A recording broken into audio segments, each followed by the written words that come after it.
আম্মু, তুমি রাগ করছো কেন? প্লিজ রাগ করিও না। আচ্ছা, তোমায় না জানানোর আসল কারণটা বলি।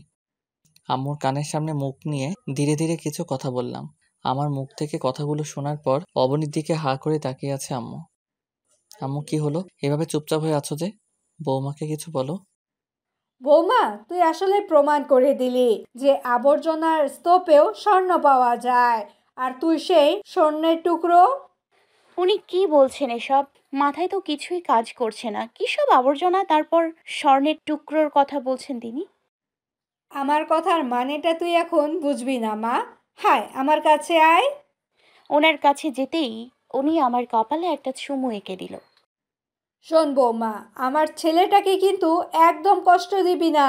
আমার ছেলেটার যদি কোনো কারণে কষ্ট পায় তাহলে মনে রাখিস সেই ছেলের মায়ের অভিশাপ তোর জন্য বরাদ্দ থাকবে।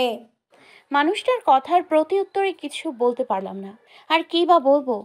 বিয়েটা তো সুস্থভাবে হয়নি, যে মানুষটাকে নিয়ে সারা জীবন সুখে থাকার প্ল্যান করব। আচ্ছা আম্মু, বাদ দাও এখন এসব কথা। আমি জানি অবনী আমাকে কখনোই কষ্ট দেবে না। না দিলেই হয়। ভাইয়া, তোর বিয়ে নিয়ে কতটা স্বপ্ন ছিল আমার, কিন্তু সবটাই মাটি, তাই একটু খারাপ লাগছে। আরে বোন আমার, মন খারাপ করিস না। তোর স্বপ্ন ছিল আমার বিয়ে নিয়ে। আমি তোর থেকেও বড় করে বিয়ের ফাংশন করব আমার। শুধু একটুখানি সময় দে আমাকে। সত্যি তো? হ্যাঁ, সত্যি। ওকে, তাহলে এখন আর মন খারাপ করে থাকলাম না।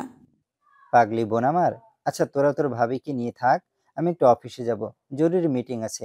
আম্মুর দিকে খেয়াল রাখিস। আচ্ছা। হাত মুখ ধুয়ে অফিসে যেতে ধরলাম, তখনই পেছন থেকে অবনী এসে আমার শার্ট খামচে ধরে, এই যে, আমায় রেখে কোথায় যাচ্ছেন? অফিসে যাব, জরুরি একটা মিটিং আছে। আমাকেও নিয়ে যান আপনার সাথে। আমার আপনাকে ছাড়া একা থাকতে থাকতে ভালো লাগে না। আরে আমার দুষ্টু বউটারে, আমি জরুরি মিটিং এ যাব। সেখানে গিয়ে তোমার একা একা বসে থাকতে হবে। সো সেখানে গিয়ে বরং আরো বোরিং হবে তুমি। আর যেও না অফিসে, আমাদের সাথেই থাকো। অন্য একদিন না হয় যেও আমার সাথে। আচ্ছা। অবনীর কপালে একটা চুমু পেয়ে অফিসের জন্য রওনা হয়ে গেলাম। ড্রাইভার গাড়ি ড্রাইভ করছে, এই তো পথেই রয়েছি। তখনই অবনীর কথা মনে পড়ে।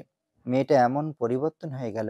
যেই মেয়ে আমায় সহ্য করতে পারতো না, সে আজ এসে আমার শার্ট খামচে ধরে দুনিয়ার সব রোমান্টিক কাজ কারবার করে। এই পরিবর্তনটা কি সত্যি তার মনের পরিবর্তন, না এটা তার কোনো পাতানো ফাঁদ? যেই ফাঁদ আমি নিজেই পেতেছি, সেই ফাঁদে নিজেই ফাঁসতে চললাম না তো আবার? এসব নিয়ে ভাবতে ভাবতে অফিসে চলে এসেছি। গাড়ি থেকে নেমে অফিসে ঢুকে পড়লাম।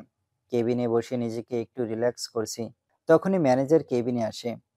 স্যার, আমি ফাইল রেডি করে রেখেছি, আপনি একটু চেক করে নিলে ভালো হতো।